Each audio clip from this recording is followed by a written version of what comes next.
Welcome to V3 news లక్ష్యం సమాజ్ హితం. నేను మీ సాయి సిద్ధం. ముందుగా హెడ్లైన్స్ చూద్దాం. కాకతీయ కెనాల్ పై నిర్మిస్తున్న బ్రిడ్జ్ పనులను పరిశీలించిన మంత్రి వేముల. అధునాతన టెక్నాలజీతో నిర్మిస్తున్నామన్న ప్రశాంత్ రెడ్డి. సిఎల్పి నేత బట్టి విక్రమార్కకు తన మద్దతు తెలిపేందుకే ఇక్కడికి వచ్చా. కాంగ్రెస్ పార్టీ వల్లే దేశానికి గుర్తింపన్న సినీ నటుడు బండ్ల గణేష్. తిరుపతి గూడూరు పట్టణంలో లలిత జ్యువెలరీ 49వ షోరూం ప్రారంభం. జ్యువెలరీ అధినేత కిరణ్ తో కలిసి ప్రారంభించిన ఎమ్మెల్యే వరప్రసాద్. గూడూరులో వైభవంగా 9వ జగన్నాథ రథయాత్ర. హరే రామ హరే కృష్ణ నామంతో హోరెత్తిన పురవీధులు. ఇక డీటెయిల్స్ చూస్తే బాల్కొండ నియోజకవర్గం మెండోరా మండలం సోన్పేట్ పోచంపాడ్ గ్రామాల మధ్య కాకతీయ కెనాల్ 0 పాయింట్ వద్ద మెండోరా దూద్గాం వద్ద కాకతీయ కెనాల్ పై నిర్మిస్తున్న బ్రిడ్జ్ నిర్మాణ పనులను రాష్ట్ర రోడ్ల భవనాల శాఖ మంత్రి వేముల ప్రశాంత్ రెడ్డి పరిశీలించారు. అధునాతన టెక్నాలజీతో కాకతీయ కాలువ మీద ఈ బ్రిడ్జ్లు నిర్మిస్తున్నామని మంత్రి తెలిపారు. గతంలో ఈ ఒక్క బ్రిడ్జ్ నిర్మాణం కోసం సుమారు 90 లక్షల వరకు మంజూరు చేశామని, కానీ నీరు పారుతున్న సమయంలో సెంట్రింగ్ వేసి బ్రిడ్జ్లు నిర్మించుకోవడం సాధ్యం కాలేదని తెలిపారు. ఎండాకాలంలో కూడా బాల్కొండ నియోజకవర్గ రైతులు మక్క, సజ్జ, పసుపు, నువ్వులు లాంటి పంటలు వేస్తారని, వాటికి కాకతీయ కెనాల్ నీళ్లు అవసరమన్నారు. కెనాల్లో నీళ్లు ఆపకుంటే బ్రిడ్జిల నిర్మాణ పనులు సాగట్లేదని, నీళ్లు ఆపితే నియోజకవర్గ రైతులకు ఇబ్బంది అవుతోందని తెలిపారు. బ్రిడ్జి నిర్మాణాల వల్ల 4 గ్రామాల ప్రజలకు మెరుగైన రవాణా సౌకర్యం కలుగుతోందని మంత్రి తెలిపారు. అధునాతన సాంకేతిక పరిజ్ఞానంతో నిర్మిస్తున్న ఈ బ్రిడ్జిల పనులు చురుగ్గా కొనసాగుతున్నాయని, నీటి విడుదలకు ఇబ్బంది లేకుండా మరో 2 నెలల్లో పనులు పూర్తవుతాయని మంత్రి చెప్పారు. మంత్రి వెంట స్థానిక ప్రజాప్రతినిధులు, మండల నాయకులు, రైతులు, ప్రజలు, బీఆర్ఎస్ కార్యకర్తలు పాల్గొన్నారు. ఈ ఎండాకాలంలో కాకతీయ కెనాల్ అవసరం లేదని అందరి భావన, కానీ మా నియోజకవర్గ ప్రజలకు మక్క, సజ్జ ఉంటుంది కాబట్టి, ఏప్రిల్ మేలో కూడా పసుపు ఉంటుంది కాబట్టి, ఏప్రిల్ మే నెలలో కూడా నీళ్లు కావాలి మాకు. కాబట్టి కాకతీయ కెనాల్లో నిరంతరం నీళ్లు ఇవ్వాల్సిన పరిస్థితి మాకుంది. ఈ బ్రిడ్జ్ కోసం నీళ్ళు ఆపితే రైతుల పాపం నీళ్లు కావాలి. చంపాడు, దూద్గాము, మెండోరా ఆ గ్రామస్తులు గొడవ. దీన్ని ఏం చేయాలని చెప్పి ఆలోచన చేసి కొత్త టెక్నాలజీ తీసుకొద్దాం అంటే సెంట్రింగ్ అవసరం లేకుండా బీమ్స్, స్లాబ్స్ వేసే విధంగా, అంటే సెంట్రింగ్ సపోర్ట్స్ అవసరం లేకుండా బీమ్స్, స్లాబ్స్ వేసే విధంగా ఈ కాంక్రీటు గర్డర్స్ మొదలే ప్రీకాస్ట్ చేసి, ఆ గర్డర్స్ని పిల్లర్స్ మీద క్రేన్ల సాయంతో పెట్టి, తర్వాత ఆ గర్డర్స్ పైన డెక్ స్లాబ్ అంటాం. దీన్ని డెక్ స్లాబ్ అంటే దానికి సెంట్రింగ్ అవసరం ఉండదు. దాన్ని చదివే ఫ్రేమ్స్, సపోర్ట్స్ పెట్టేసి దాని మీదనే స్లాబ్ పోసేసి అట్లనే ఉంచేస్తారు. దానికి సెంట్రింగ్ అవసరం లేకుండా డెక్ స్లాబ్ అని అంటారు. డెక్ స్లాబ్ వేయాలి. అయితే ఈ క్రేన్లతో గర్డర్లు తయారు చేయడం, ఈ డెక్ స్లాబ్ వేయడం, ఇది కొత్త టెక్నాలజీ.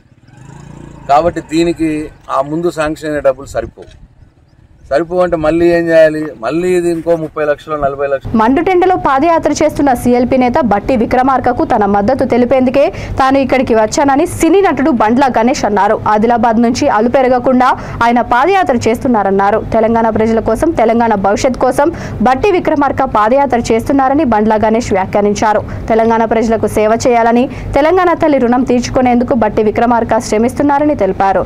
బట్టి విక్రమార్కకు మద్దతుగా నిలవాల్సిన బాధ్యత మనందరి మీద ఉందన్నారు. కాంగ్రెస్ పార్టీ వల్లే భారతదేశం వచ్చింది. కాంగ్రెస్ పార్టీ లేకుంటే బ్రిటిష్ వాళ్ళ కింద బానిసలుగానే ఉండేవాళ్ళం. ప్రపంచంలో భారతదేశానికి గుర్తింపు తెచ్చింది కాంగ్రెస్ పార్టీనే అని బండ్ల గణేష్ అన్నారు.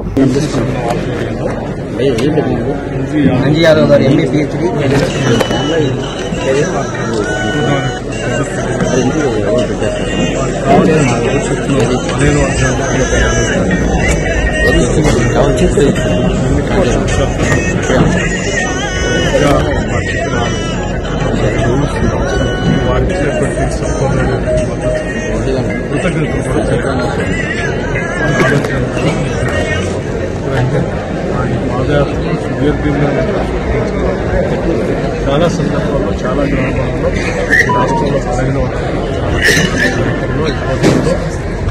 జరగదొక్కబడుతూ ఇంకా భావస్వేచ్ఛలకు మహిళ వ్యవసాయ కూలీ పోయేట్టు మహిళ నేరుగా నేను చూస్తుంటే వచ్చిన జీవనం మాట వెనుకబడ్డవాళ్ళు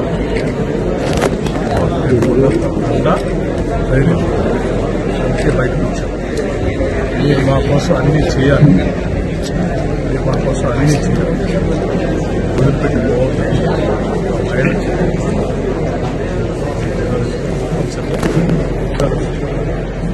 తిరుపతి జిల్లా గూడూరు పట్టణంలోని హాస్పిటల్ రోడ్డులో లలిత జ్యువెలరీ 49వ షోరూంను ఎమ్మెల్యే వరప్రసాద్ జ్యువెలరీ అధినేత కిరణ్తో కలిసి ప్రారంభించి జ్యోతి ప్రజ్వలన గావించారు. ఆ తర్వాత వారు బంగారు వెండి వస్తువులను తిలకించారు. ఎమ్మెల్యే స్వచ్ఛ ఆంధ్ర కార్పొరేషన్ చైర్పర్సన్ దేవసేనమ్మ తదితర ముఖ్య అతిథులను కిరణ్ కుటుంబ సభ్యులు ఘనంగా సన్మానించారు. ఎమ్మెల్యే వరప్రసాద్ మాట్లాడుతూ నాణ్యత గల బంగారు ఆభరణాలు అతి తక్కువ ధరకే అందిస్తూ లలిత జ్యువెలరీ గుర్తింపు పొందిందన్నారు. నేడు గూడూరు పట్టణంలో లలిత షోరూం ఏర్పాటు చేయడం అభినందనీయమని, వీరి వ్యాపారం ఎంతో అభివృద్ధి చెందాలని కోరుకుంటున్నామని తెలియజేశారు. స్వచ్ఛ ఆంధ్ర కార్పొరేషన్ చైర్పర్సన్ దేవసేనమ్మ మాట్లాడుతూ స్వచ్ఛమైన బంగారాన్ని అందించాలనే తలంపుతో లలిత జ్యువెలరీ పలు పట్టణాలలో షోరూంలు ఏర్పాటు చేసిందని అన్నారు. రాబోయే రోజుల్లో అనేక పట్టణాల్లో షోరూంలు ఏర్పాటు చేసి ప్రజల అభిమానాన్ని పొందాలని, అతి తక్కువ ధరకే నాణ్యమైన బంగారాన్ని అందిస్తున్నారని, మహిళలు సద్వినియోగం చేసుకోవాలని కోరారు.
తిరుపతి జిల్లా గూడూరు పట్టణ పురవీధుల్లో నెల్లూరు ఇస్కాన్ ఆధ్వర్యంలో 9వ జగన్నాథ రథయాత్ర వైభవంగా సాగింది.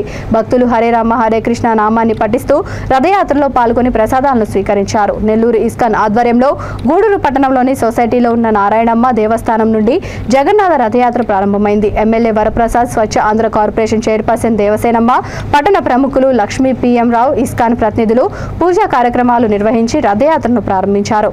మంగళ వాయిద్యాలు, పండరి భజన, కోలాటం, చిన్నారుల శ్రీకృష్ణ వేషధారణ ప్రత్యేక ఆకర్షణగా నిలిచింది. భక్తుల భజనలతో రథయాత్ర పట్టణ పురవీధుల్లో ఘనంగా సాగింది. ఎటువంటి అవాంఛనీయ సంఘటనలు జరగకుండా పోలీసులు బందోబస్తు ఏర్పాటు చేశారు. భక్తులు అధిక సంఖ్యలో పాల్గొని ప్రసాదాలు స్వీకరించారు.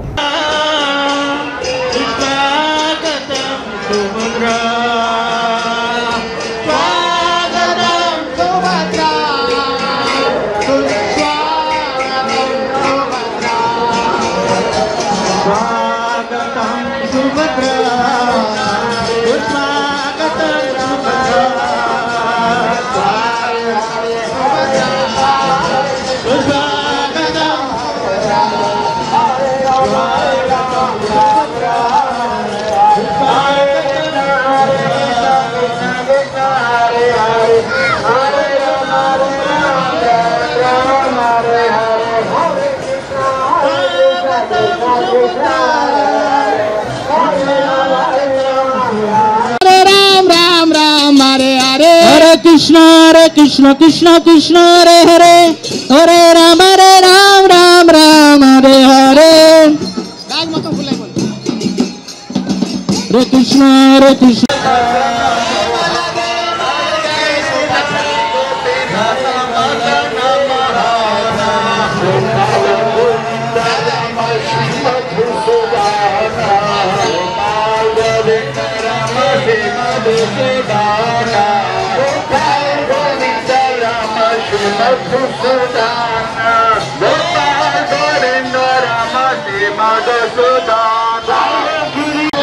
Hare Ram Ram Ram Hare Hare Hare Krishna Krishna Krishna Hare Hare Hare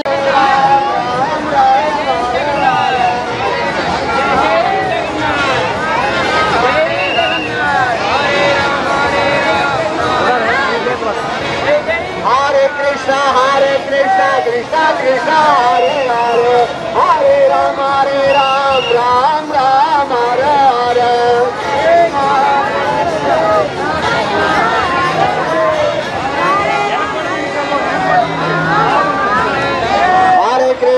Hare Krishna, Krishna Krishna, Hare Rama.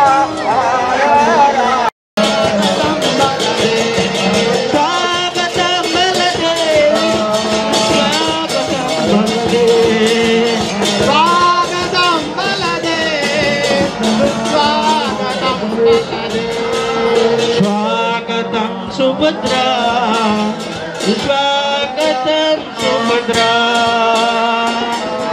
వాలంటీర్లు సిబ్బంది ప్రతి ఇంటికి వెళ్లి ప్రజల సమస్యలను తెలుసుకొని జగనన్న సురక్ష కార్యక్రమ లక్ష్యాన్ని పూర్తి చేయాలని గూడూరు ఎమ్మెల్యే వరప్రసాద్ సచివాలయ సిబ్బందికి సూచించారు.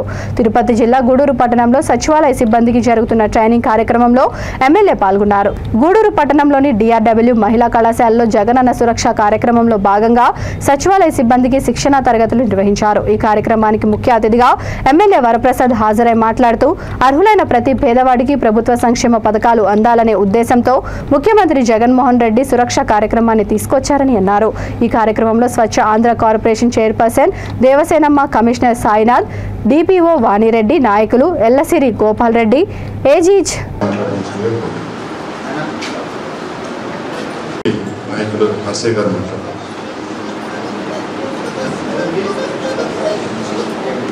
పక్కన పెట్టండి. కానీ ఎవరికి వెళ్తుంది ఫలితాలు? పేదవాడికి వెళ్తుంది. అది మనకు మీరున్నదే దాంట్లో, నేను ఉన్నది దాంట్లో, మా ప్రజాప్రతినిధులు ఉన్న దాంట్లో, ముఖ్యమంత్రి గారు ఉన్న దాంట్లో.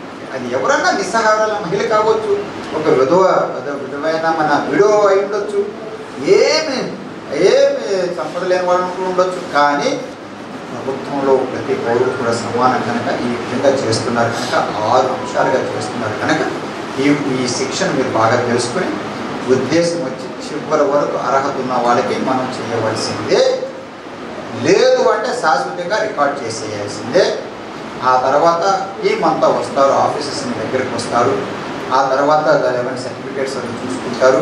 అది కాకుండా ఇంకా సీరియస్ ఏమంటే, ఎందుకంటే ఫింగర్ ప్రింట్స్ పడలేదు అనుకున్నానా, అలా మీరు చెప్పలేదనుకుంటే ఒక్కసారి మీరు కళ్ళు ఆలోచించండి. మన కుటుంబ కళ్ళు మూసుకుని ఆలోచించుకోండి. మనకు అర్హత ఉండి ఫింగర్ ప్రింట్స్ వల్ల కానీ లేదా ఐరిస్ వల్ల కానీ వారి పెన్షన్ రాకపోతే, ఆ 3000 రాకపోతే మన కుటుంబ సభ్యులకైతే ఎంత బాధగా ఉంటుందో మీరు ఒకసారి ఆలోచించుకోండి. నేను కూడా మీకులాగానే చిన్న వయసులో ప్రారంభించి 30 సంవత్సరాలు ఇంకా ప్రజల సేవ చేయాలా దాహం తీరక నేను అది విడిచిపెట్టి ఒంటరిగా వస్తున్నాను. ఎందుకంటే ఈ అవకాశం అందరికీ రాదు. అది గుర్తు వేసుకుని ఈ విధంగా మేము కూడా తొందరగా చేసేసి నాకు మీరు దయచేసి టైం టేబుల్ ఇవ్వండి. అన్ని చోట్ల కూడా మీరు టైం టేబుల్ ఇచ్చేస్తే అప్పుడు మేము పెద్దలు వెళ్తాం. ఇప్పుడు దేవసేనం గారు ఒక సచివాలయంకి వెళ్తారు, గోపాలన్న గారు ఇంకొక సచివాలయం వెళ్తారు, లేదా నాగర్ ఒక చోటుకి వెళ్తారు, గారెడ్డి గారు వెళ్తారు, సుమాన్ గారు వెళ్తారు, నర్సయ్య గారు వెళ్తారు, అజీజ్ గారు. ప్రొద్దుటూరు ఫారెస్ట్ సబ్ డివిజనల్ అధికారిపై మాజీ ఎమ్మెల్యే వరదరాజులు రెడ్డి ఆగ్రహం వ్యక్తం చేశారు. అటవీ శాఖ నీ జాగిరా నీ సొత్తా అని ఆయనపై వరదరాజులు రెడ్డి మండిపడ్డారు. Sub divisional officer, deputy range officer, గార్డులు టింబర్ డిపో బాధితుల వద్ద లంచం డిమాండ్ చేసినట్టు ఆరోపణలు వచ్చాయి. దీంతో వరదరాజురెడ్డి వారిపై ఫైర్ అయ్యారు. ప్రొద్దుటూరు ఫారెస్ట్ సబ్ డివిజనల్ పరిధిలో లంచగొండితనం ఎక్కువైందని ఆయన అన్నారు. చీఫ్ కన్జర్వేటర్ ఫారెస్ట్ కు వరదరాజులు రెడ్డి ఫోన్లో ఫిర్యాదు చేశారు.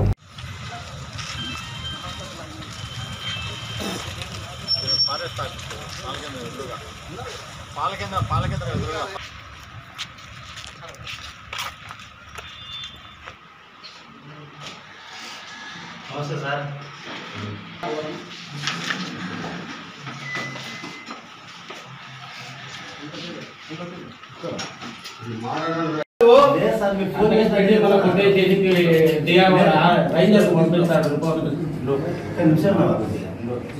అంత ప్రెస్ అందరు వచ్చినారు. ఏమన్నా గుర్తు తీసుకున్నావా? ఇదేమన్నా గుంట పెట్టినావా? లక్షల డబ్బు రెడ్డిలకు ఫారెస్ట్ భూములని ఆక్రమించుకుంటా అంటే డబ్బులు తీసుకొని వదిలిపెట్టారా మీరు? పేపర్లు వేయాడు ఏదో వచ్చింది జాయిర్ అనుకుంటున్నారా? ప్రభుత్వ ఉద్యోగి కాదా? పబ్లిక్ సర్వెంట్ కాదా? పబ్లిక్ సర్వెంట్ అయితే వచ్చిన పేపర్ ఎప్పుడప్పుడు పంపించాలి కదా? ఎందుకు పంపించాలి? జనవరిలో పెట్టింటే జనవరి నుంచి నా దగ్గర రాలేదు సార్. అరే నువ్వు ఒకటే గుర్తుపెట్టుకో, నీ ఆఫీసులో జరిగిన ప్రతి పనికి నువ్వు జవాబుదారి. అవును సార్, నాకు రాలేదు సార్. రాలేదంటే అడుగు. నువ్వు జనవరిలో రాలేదు. ఎన్నిసార్లు వచ్చినాడు ఇతను? 2 సార్లు. నేను చెప్పినాక అడగాలి కదా నువ్వు. మీరు చెప్పినాక ఒకసారి వచ్చాడు సార్. దాని గురించి సార్ తిరిగాం సార్ మేము. పర్మిషన్ చేయలేదు, లోపల రాని కూడా మాకు పర్మిషన్ చేయలేదు సార్. టీఆర్ఓ సార్ జాగిరానిది నాదేం జాగిరి కాదు సార్. ఆఫీసులో వచ్చేదానికి ఎందుకు రాని? నేను రాని సార్, అడగండి సార్. టీఆర్ఓ సార్ అన్ని ప్రాంతాల్లో ఫారెస్ట్ అంతా దోపిడీ, వీళ్ళ వల్లనే దోపిడీ అయిపోతుంది తప్పక ప్రజలు దోచుకోవాలనే ప్రజలకు వీళ్ళు సహకరిస్తున్నారు. ఫలానా రోజు వద్దు, ఫలానా రోజు పో, ఇక్కడ నిఘా ఉంది, నువ్వు ఇట్లా పోతే నిఘా ఉంది, అట్లా పోతే నిఘా ఉందని వీళ్ళే చెప్తారు. ఆ నిఘా సంస్థలు ఎక్కడెక్కడ ఈ ఎర్రచందనం కోసం కాపులా ఉంటాయో ఆ ఎర్రచందనం కాపులా పోతే పట్టుకుంటారని ఈ రోడ్డున పో, ఆ రోడ్డున పో అని వాళ్ళే చెప్తుంటారు. ఈ మోడరన్ సామీళ్ళకు అప్లికేషన్ 5 నెలలు అయింది వీళ్ళ దగ్గర పెట్టుకొని. ఇల్లు పంపించకుండా ఉండారు, డబ్బులు అడుగుతున్నారు, లక్షల రూపాయలు. ఏదో చిన్న చిన్న కారణాలని చెప్తున్నారు. ఇప్పుడే నేను సిసిఎఫ్ కన్సర్వేటర్తో కర్నూలు మరి అమరావతి ఇద్దరితో కూడా మాట్లాడి వీళ్ళ ఎన్ని చేసే వీళ్ళన్నీ విపరీతంగా లంచం తినే అన్ని వివరాలు సేకరించి వాళ్ళకి పంపించి వీళ్ళని యాక్షన్ తీసుకోమని చెప్తారు. యాక్షన్ తీసుకుంటానని కూడా చెప్పినాడు. ఎవరు రాసిన అంటారు? బాధ్యతలా నీకు? ఎంక్వైరీ చేస్తున్నాం సార్. ఎంక్వైరీ చేశాను. ఎవరు ఎంక్వైరీ? నీ మీద రాసినాడు, నువ్వేం ఎంక్వైరీ చేసేది? నా మీద రాలేదు సార్, నా మీద రాశాను. అంటే నువ్వు గుర్తుపెట్టుకో, నువ్వు ప్రొద్దుటూరు ఫారెస్ట్ దానికి డిఎఫ్ఓ నువ్వు వచ్చినావు. గవర్నమెంట్ ఏదో డిఎఫ్ఓ లేచింది. జరిగిన ఎంక్వైరీ ఎవరు చేసేది? నువ్వు నీ మీద ఎంక్వైరీ చేయాలా? అదే చీఫ్ కన్సర్వేటర్ కనుక్కో మాట్లాడతారు సార్. సెక్రటరీకి మాట్లాడచ్చు. జాగీర్ అయింది, ఇష్టం వచ్చినంత డబ్బులు ఇస్తే పంపిస్తారు. ప్రభుత్వం లేచాలు వచ్చి అడగతినే పని మీకు ఏం లేదు సార్. మళ్ళా చూడు, నిజం సార్, అబద్ధం చెప్పద్దు. అబద్ధం లేదు సార్. వాడేదో పేదవాడు, వాళ్ళ నాయన చచ్చిపోయి సామీళ్ళు వాళ్ళు వేరే వాళ్ళ ప్రైవేట్ స్థలంలో ఉంటే వాళ్ళు వద్దని చెప్తే అన్న గోపాలం కాడ వెటర్నరీ కాలేజ్ దగ్గర వేసుకుంటా అంటే దానికి పర్మిషన్ ఇచ్చేదానికి, దాన్ని రికమెండ్ చేసేదానికి నీకు లక్షలు డబ్బులు ఇవ్వనా? అడగండి సార్, నేను అడిగినానేమో. ఎందుకు పంపించలేదు? పంపిస్తున్నాను సార్. మాజీ మంత్రి చేగొండి హరిరామ జోగయ్య పవన్ కళ్యాణ్ ఎన్నికలలో పోటీ చేసే విషయంలో కొన్ని కీలక వ్యాఖ్యలు చేశారు. పశ్చిమ గోదావరి జిల్లా నుండి పవన్ కళ్యాణ్ పోటీ చేయాలంటూ ఇక్కడ ప్రజానీకమంతా కోరుకుంటున్నారని అన్నారు. పవన్ కళ్యాణ్ నర్సాపురం గాని, భీమవరం గాని, తాడేపల్లిగూడెం నుంచి గాని పోటీ చేస్తే అధిక మెజారిటీతో నెగ్గించుకోవడానికి అవకాశాలు ఉన్నాయని పశ్చిమ గోదావరి జిల్లా ప్రజల తరపున తాను తెలియజేస్తున్నానని అన్నారు. కొనిదెల వారి కుటుంబం సొంత నియోజకవర్గం నర్సాపురం నియోజకవర్గాన్ని కాపాడుకునే అవకాశం తమకు ఉంటుందని ఆయన సూచించారు. అలాగే గతంలో పోటీ చేసి భీమవరంలో ఓడిపోయినప్పటికీ మరోసారి భీమవరంలో పోటీ చేస్తే ఇప్పటికీ వేలాది ఓట్లు మెజారిటీతో తమని గెలిపించుకోవడానికి అక్కడ ప్రజానీకం సిద్ధంగా ఉన్నారని హరిరామ జోగయ్య అభిప్రాయం వ్యక్తం చేశారు. ఏదో ఒక నియోజకవర్గంలో పోటీ పెట్టాల్సిందిగా ప్రస్తుతం పశ్చిమ గోదావరి జిల్లాలో నుంచి ప్రజానీకంతా కోరుకుంటున్నారు.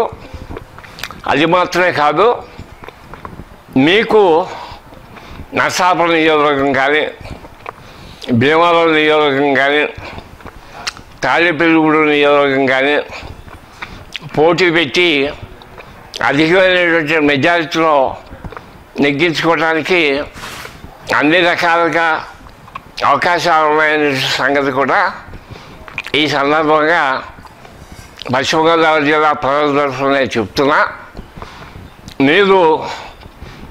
మీకు గతంలో మీ కుటుంబానికి అంటే కొనితల కుటుంబానికి సొంత నియోజకవర్గం నర్సాపురం నియోజకవర్గం.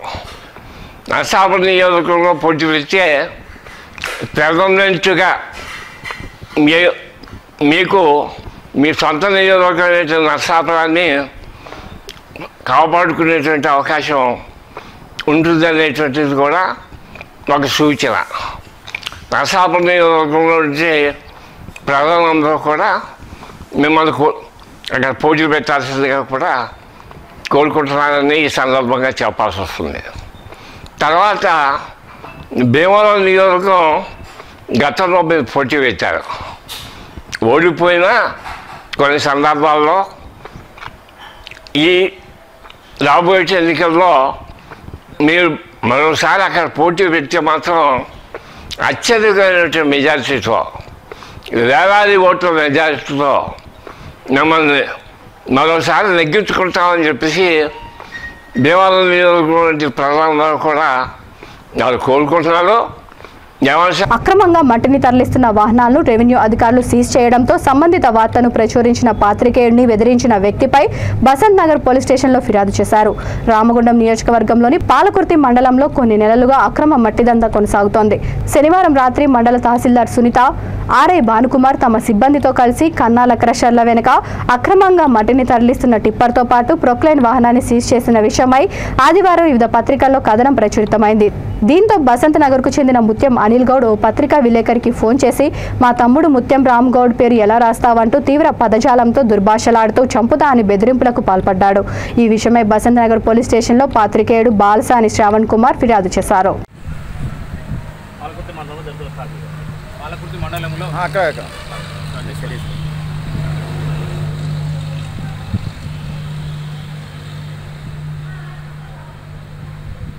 మీడియాకు సమాచారం ఇవ్వడం జరిగింది. పాలకుర్తి మీడియా అధికారులు, రెవెన్యూ అధికారులు ఇచ్చినటువంటి వార్త ఉన్నటువంటి సమాచారాన్ని ఆధారం చేసుకొని నేను అందరం పాలకుర్తి మీడియాలో, ప్రింట్ మీడియాలో ఈ వార్త ప్రచురించడం జరిగింది. ఎవరైతే అక్రమంగా మట్టి తీస్తున్నారో వారి వాహనాలను సీజ్ చేయడం జరిగిందని, సూరా ఎల్ఐకు సంబంధించినటువంటి పోక్లైను, అట్లాగే బసంత్ నగర్కు చెందినటువంటి ముత్యం రాముగౌడ్కు సంబంధించినటువంటి ఒక వాహనాన్ని, టిప్పర్ను సీజ్ చేయడం జరిగిందని రెవెన్యూ అధికారులు ఇచ్చినటువంటి ఆధారంతో వార్త రాయడం జరిగింది. వార్తని ఇవాళ అన్ని పేపర్లలో, ఇవాళ ఆదివారం రోజు అన్ని పేపర్లలో ప్రచురించడం జరిగింది.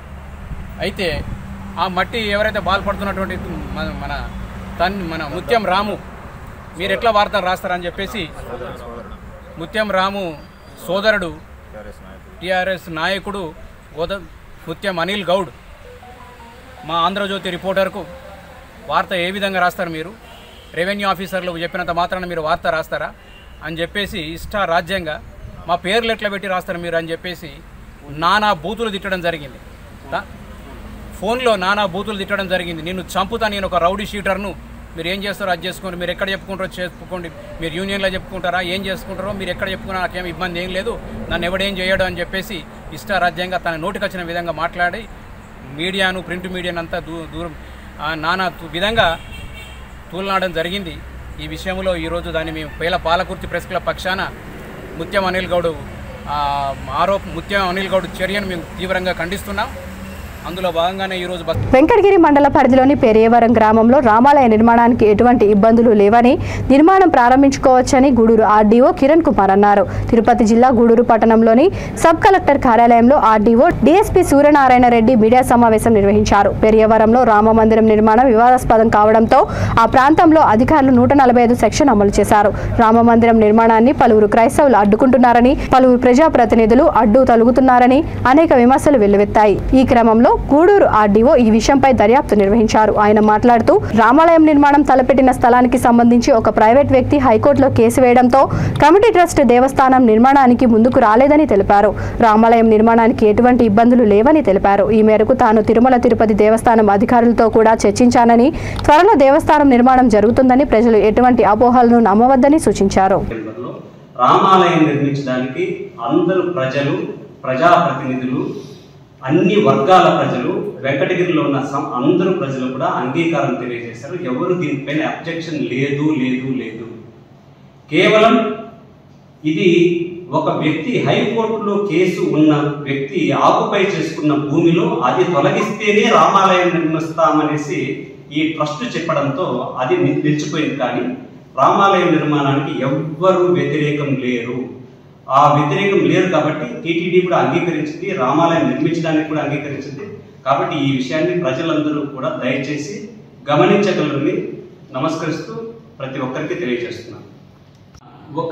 కేవలం ఎంక్రోచ్మెంట్లో కోర్టులో ఉన్న డిస్ప్యూట్ పెట్టుకొని రామాలయాన్ని నిర్మించడానికి రామాలయం ట్రస్టే అంగీకరించలేదు. కాబట్టి ఇక్కడ రామాలయం నిర్మించడానికి ప్రతి ఒక్కరూ సిద్ధంగా ఉన్నారు.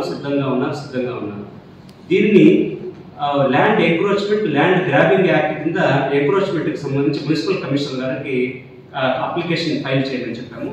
రామ మందిరానికి సంబంధించి మార్పులు సుముఖంగా ఉంది. వారు అంగీకరిస్తే 145 సెక్షన్ రివోక్ చేసి టీటీడీ ద్వారా అతి త్వరితగతిన రామాలయం నిర్మించడానికి అధికారులు, ప్రజాప్రతినిధులు, అలాగే అన్ని వర్గాల ప్రజలు సిద్ధంగా ఉన్నారని పత్రికాపూర్వకంగా తెలియజేస్తున్నారు. క్రైస్తవులు అడ్డుపడుతున్నారనే ఆ మాటలో వాస్తవం లేదు. అక్కడ క్రైస్తవులు కూడా రావడం జరిగింది, క్రైస్తవులతో కూడా మేము మాట్లాడడం జరిగింది. అక్కడ రామాలయం కట్టడానికి మాకు ఎలాంటి అభ్యంతరం లేదు. భవిష్యత్తులో అక్కడ ఉన్న ప్రభుత్వ స్థలంలో చర్చిలను కూడా మేము కట్టము అని వ్రాతపూర్వకంగా కూడా వాళ్ళు ఇస్తున్నారు. ఈ విషయాన్ని గుర్తుపెట్టుకోవాలి. భవిష్యత్తులో అక్కడ ఆ ప్రభుత్వ స్థలంలో చర్చిలు కూడా మేము కట్టమని వ్రాతపూర్వకంగా వాళ్ళు మాకు సబ్మిట్ చేస్తున్నారు. కాబట్టి అపోహలు నమ్మాల్సిన అవసరం లేదు. ప్రతి హిందువు రామాలయం నిర్మించడానికి ప్రతి ఒక్కరూ అంగీకారంగా ఉన్నారు. దీనికి సంబంధించి వాళ్ళు కొన్ని అక్కడ రామాలయానికి సంబంధించి ఎండోమెంట్ డిపార్ట్మెంట్ ద్వారా టీటీడీకి అప్లికేషన్ పెట్టడం జరిగింది. ఆ టీటీడీ అప్లికేషన్ ద్వారా టీటీడీ వాళ్ళు ఒక టెండర్స్ కాల్ ఫార్ చేస్తారు. Engineering department tenders call far చేసిన తర్వాత ఆ ప్లేస్లో రామాలయం నిర్మించడం జరుగుతుంది. ఆ రామాలయం నిర్మించడానికి సంబంధించి ఆ కాంపౌండ్ పరిసరాల్లో anganwadi centre, water over head tank, water plant ఉంది. దీనికి సంబంధించి అది పబ్లిక్ పర్పస్గా ఉంది కాబట్టి ఆ పబ్లిక్ పర్పస్లో ఆలయం నిర్మించుకోవడానికి ఎలాంటి అభ్యంతరం లేకుండా మిగతా మొత్తం భూమిని ఎలాంటి కాంపౌండ్ వాల్ నిర్మాణం చేపట్టకుండా మొత్తం భూమిని అంతా కూడా అందరికీ ఉపయోగపడే విధంగా ప్రభుత్వ అవసరాలకు ఉపయోగపడే విధంగా, దేవస్థానానికి ఉపయోగపడే విధంగా ఆ స్థలాన్ని అలాగే ఉంచడం జరిగింది. ఆ ఆలయంలో సంబంధించి ఈ 30 సెంట్లలో ఒక ఎంక్రోచరు అక్రమంగా ఒక నిర్మాణం చేపట్టుకుంటున్నారు. దానికి సంబంధించి లోయర్ ట్యాంక్ బండ్ అంబేద్కర్ భవన్లో తెలంగాణ రాష్ట్ర మాల సంఘాల జేఏసీ ఆధ్వర్యంలో పత్రికా సమావేశం నిర్వహించారు. ఈ కార్యక్రమంలో మాల సంఘాల జేఏసీ ఆధ్వర్యంలో మాల మహానాడు రాష్ట్ర అధ్యక్షులు మేకా వెంకన్న, వారి బృందం పాల్గొన్నారు. అనంతరం జేఏసీ చైర్మన్ చెరుకు రామచందర్ మాట్లాడుతూ దళిత బంధు మొదటి విడతలో మాలలకు తీవ్ర అన్యాయం జరిగిందన్నారు. మాదిగలకు 90% మందికి ఇచ్చారు. రెండో విడతలోనైనా మాల సామాజిక వర్గానికి న్యాయం చేయాలని ప్రభుత్వాన్ని వారు కోరారు. మాల సామాజిక వర్గాలకు జూలై 2వ తేదీ నుండి ఆన్లైన్లో దరఖాస్తు చేసుకుని స్థానిక ఎమ్మెల్యేలను కలవాలని తెలిపారు. మంత్రి కొప్పుల ఈశ్వర్ని కలిసి మాల సామాజిక వర్గాలకు అధిక ప్రాధాన్యత ఇవ్వాలని వినతి పత్రం అందించినట్లు తెలిపారు. దాంతోపాటు ఎస్సీ ఎస్టీ కమిషన్ నెంబర్ను మరి మాలకి కేటాయించాలని చెప్పేసి కోరడం జరిగింది. మరి అదేవిధంగా మరి 10వ తరగతి లోపు చదువుతున్నటువంటి కార్పొరేట్ స్కూల్ ఏవైతే ఉన్నాయో దానికి ట్యూషన్ ఫీజు రియంబర్స్మెంట్ కూడా ఇవ్వాలని కోరడం జరిగింది. మరి అది కూడా చేస్తామని చెప్పడం జరిగింది. మరి ఎస్సీ ఎస్టీ అత్యాచార కేసులు ఏవైతే ఉన్నాయో మరి వాళ్లకు నష్టపరిహారం చెల్లించాలని చెప్పేసి కోరడం జరిగింది. మరి దాని గురించి మరి ఎక్కడెక్కడ వారికి నష్టపరిహారం చెల్లించాలనో, ఏ జిల్లాలో ఎవరు బాధితులు ఉన్నారో వారి డేటా ఇస్తే కన్నా మేము ఇమ్మీడియట్లీ బడ్జెట్ను సాధ్యం చేస్తామని చెప్పడం జరిగినది. మరి అన్ని విషయాల మీద మరి తెలంగాణ రాష్ట్రంలో హైదరాబాద్ నగరంలో మాలలకు భవన్ లేదు. మరి మాల భవనము కంపల్సరీ మాల భవనానికి 5 ఎకరాలు కేటాయించి 10 కోట్ల రూపాయలతో నిర్మించాలని చెప్పేసి కోరడం జరిగింది. మరి అన్ని విషయాలు కూడా మాలలకు ఏవైతే విషయాలు ఉన్నాయో అన్ని విషయాలను మేము ప్రభుత్వం ముందు ఉంచుతున్నాం. మరి వారు కూడా మాకు సానుకూలంగా చెప్పడం జరిగింది. మరి ప్రకటన అనేది పేపర్ ప్రకటన మరి ముఖ్యమంత్రి గారు మాకు హామీ ఇవ్వాలి, మరి మాలలకు ఉన్నటువంటి సమస్యలను తీర్చాలని చెప్పేసి ప్రభుత్వంగా దృష్టికి తీసుకెళ్లాము. మరి అతి త్వరలో ముఖ్యమంత్రి గారు కూడా కలుస్తాము. మరి ఈ శుభ సందర్భంలో మరి మేము చేస్తున్నటువంటి కార్యాచరణ మరి భవిష్యత్ కార్యాచరణ మేము ఏదైతే కార్యాచరణ తీసుకుంటున్నామో మరి వాటిని గ్రహించి ఈరోజు తెలంగాణ ఉన్నటువంటి మాల మహానాడు రాష్ట్ర అధ్యక్షులు సీనియర్ నాయకులు మన మేకా వెంకన్న గారు వారి బృందం కూడా అందరూ కూడా మా జేఏసీని చేస్తున్నటువంటి పనులను గ్రహించి మరి ఈ జేఏసీ సరైన పద్ధతిలో పోతుంది, మరి మాలలకు అండదండాలుగా ఉంటుంది, మరి మాలను అభివృద్ధి పథంలో నడిపించడానికి ముందుకు వస్తుంది, మరి ఆర్థిక రాజకీయ సామాజిక అంశాలను కూడా ముందుకు తీసుకుపోయే తరుణంలో మరి జేఏసీ ముందుంది. కాబట్టి మరి జేఏసీలో కలిసి పనిచేద్దాము, మా భాగస్వామ్యం అవుదాము. మరి మేమందరం కూడా కలిసికట్టుగా మరి మన కులానికి మన జాతికి మరి అన్ని రకాలుగా మనం అభివృద్ధి పథంలో తీసుకుపోదామని చెప్పేసి ఈ రోజు మా జేఏసీలో కలవడం. బులెటిన్ ముగించే ముందు హెడ్లైన్స్ మరొకసారి. కాకతీయ కెనాల్ పై నిర్మిస్తున్న బ్రిడ్జ్ పనులను పరిశీలించిన మంత్రి వేముల. అధునాతన టెక్నాలజీతో నిర్మిస్తున్నామన్న ప్రశాంత్ రెడ్డి. సిఎల్పి నేత బట్టి విక్రమార్కకు తన మద్దతు తెలిపేందుకే ఇక్కడికొచ్చా. కాంగ్రెస్ పార్టీ వల్లే దేశానికి గుర్తింపన్న సినీ నటుడు బండ్ల గణేష్. తిరుపతి గూడూరు పట్టణంలో లలిత జ్యువెలరీ 49వ షోరూం ప్రారంభం. జ్యువెలరీ అధినేత కిరణ్ తో కలిసి ప్రారంభించిన ఎమ్మెల్యే వరప్రసాద్. గూడూరులో వైభవంగా 9వ జగన్నాథ రథయాత్ర. హరే రామ హరే కృష్ణ నామంతో హోరెత్తిన పురవీధులు. ఈ బులెటిన్ ఇంతటితో సమాప్తం. మరొక బులెటిన్తో మళ్ళీ కలుద్దాం. అంతవరకు చూస్తూనే ఉండండి V3 న్యూస్. లక్ష్యం సమాజహితం.